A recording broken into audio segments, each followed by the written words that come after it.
here. The DRF race of the day for Sunday, May the 12th, race number 8 at the Belmont at the Big A meeting. Let's take a look at the field for the Grade 3 Soaring Softly Stakes. 3-year-old fillies going 3/4 of a mile on the outer turf for $175,000. An overflow field in the Soaring Softly. 10 in the body of the race, 3 AEs. The 14 value area is entered as a main track only. The 3 Barret will scratch, according to our colleague Dave Grenning, and that allows the 11 Caress to get in for George Weaver.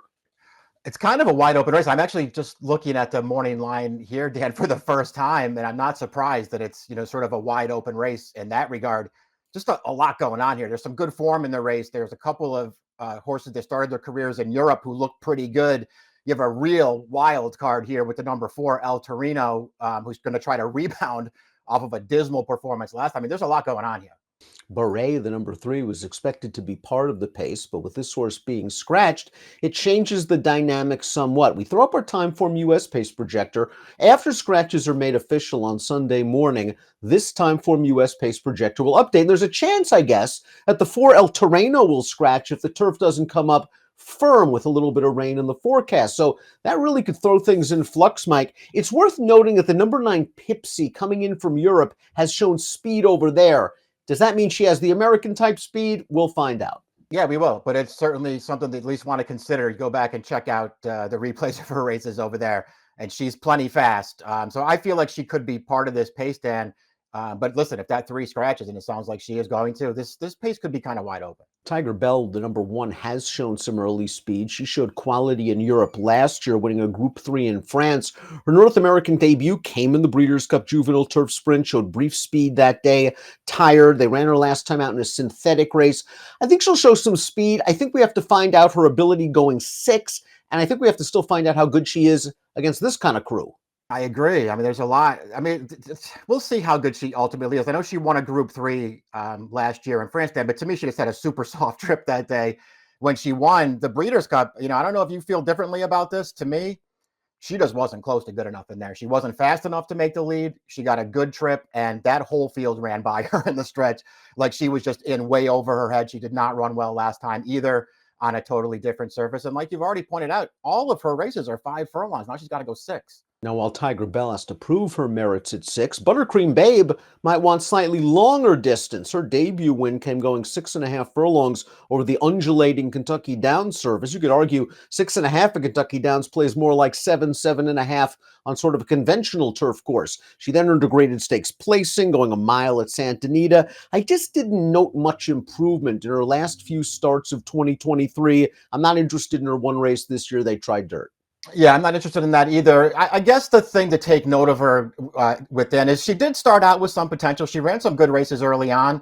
And I'm with you on the Kentucky Downs races. They're 6.5 the first 2 starts. They play kind of more like routes than they do sprints, but I wonder if she just might not be a little bit better sprinted. And I'm very interested to see what she does here as Maker really finally cuts her back on the turf, because she did run some good races early on. And she showed some tactical speed as well, so maybe if this pace isn't blazing hot, she can tuck into a good position in the 2nd or 3rd flight. Barret, the 3, we're expecting to scratch, so we'll move on to the 4, El Terreno, going out for Christophe Clement, who's made her first 3 starts on the Tapeta surface down at Gulfstream and at Presque Isle Downs. Looked good winning her first 2 starts, Mike. Last time out in the Melody of Colors, she got hooked early and she tired badly. Yeah, almost feels like when you go back and watch that last race, then like something was amiss there, because I read she got challenged early in there. I read it seemed like he never really set her down, and he was basically, he had her in hand when that field came to the top of the stretch. He just let her fall away.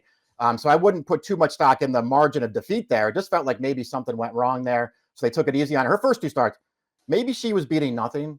It was very visually impressive, though. It makes you feel like she has talent. She also got some figures for those races, so I wouldn't argue too hard, Dan, if you told me you wanted to give her a chance to rebound here. I just don't think I would take She's 5-1 on the morning line. I wouldn't take that price, and she could go shorter with the scratches. And she would have to, again, try turf for the first time as well. I think she'll handle it, but it is an unknown at a relatively short price. Cairo is the number 4. This is another Group Stakes winner overseas last year. She won a Group 3 in Ireland, going 3/4 of a mile. They tried the Appalachian with her in her North American debut. It was her first start off the layoff. They tried to go a mile with her. I thought all in all, the trip was there for her. I think that distance was just a little bit bit too far. With that race under her belt, I think she's kind of a sneaky contender for a very good trainer. I agree. I'm using this horse. I like her cutting back in this race. I thought her first two starts over there were really impressive. The Group 3 win, she bobbled at the start of that race and then got herself into position, and I thought she really ran well to win that race. The Appalachian, she got a good trip and she wasn't good enough. She looked to me like a horse who didn't want any part of the mile. I like her cutting back in this race. She's a great price on the morning line, I think. The last time the number 6 Kodiak Wintergreen sprinted on the turf was at Saratoga, and she was very, very impressive that day. She settled in mid-pack, she got to the outside, and once she saw that clear sailing in the stretch, she just exploded past everyone late. She beat a couple of next-out winners.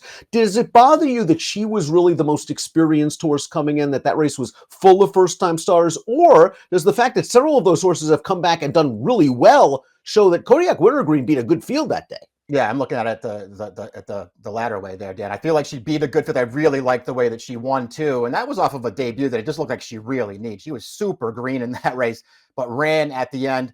Big step forward second time out. I thought she ran fine when they stretched her out at Kentucky Downs, but maybe at least for now she's just better sprinted. And I also like the fact that that Rusty left her in that off the turf race last time. Give her a run off the layoff. She should be all set up for this race, and I think she's good.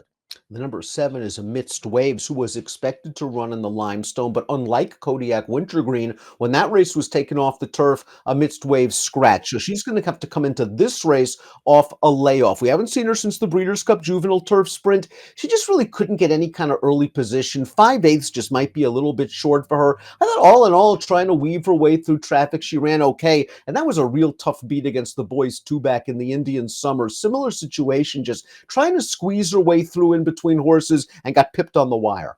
All of her races on the turf were good last year, and that includes the Breeders' Cup, because you're right.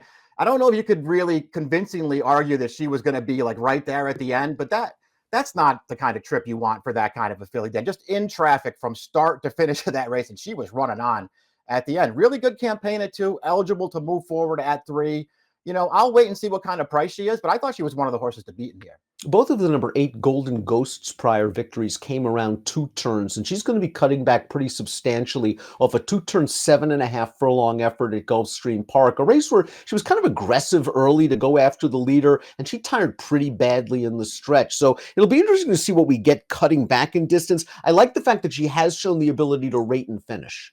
Yeah, we'll see what she does sprinting. I guess that would be the main concern for me. She's a really well-bred horse. I thought she started out with some potential, and I'm, starting to wonder if she's ever really going to deliver on it. But she has run a couple of good races.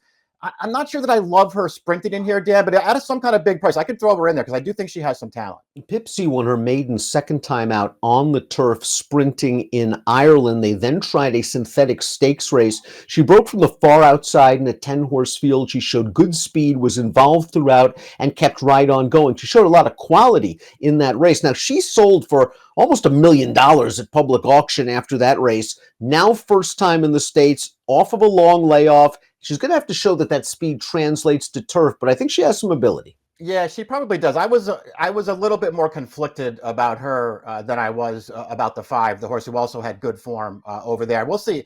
Her debut was fine, I thought, but she was really no match for the winner of that race. She was just second best. Her other 2 races are good.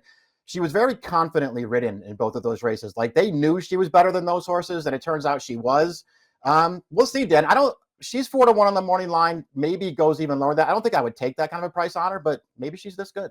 Independence Avenue, the number 10, ran well in her first 2 starts sprinting, but did you get the feeling that Arnaud de la Cour was kind of handling her with kid gloves, running her in those Colonial Downs races, and then going to Tampa for the first level allowance race, a race she controlled from start to finish, going 2 turns. Now, she was tested for the first time in the Ginger Brew, and she didn't pass the test after prompting the pace, so cutting back in distance, maybe they'll try rating tactics? Yeah, maybe. I mean, I feel like you could look at her and say she looks fine on paper. I don't really like any of her races. I didn't think her win was that special at Colonial last year. The win at Tampa off the layoff, it's a 4-horse field. She's 1-5. She's loose on the lead. I don't know, man. I don't like any of her races so far. She's a big price on the line, so I won't argue too hard against her, but I'm not betting her in this race. Caress going to get into this race off the also eligible list, but her best races thus far have come on dirt. The one and only try on turf, though, was a 2-turn race. Might have been a little bit too far. She has a lot to prove. Yeah, and she does have a pretty nice turf pedigree, at least on the bottom. So I mean, I'm interested to see what she does coming back to the grass, but she just got to improve.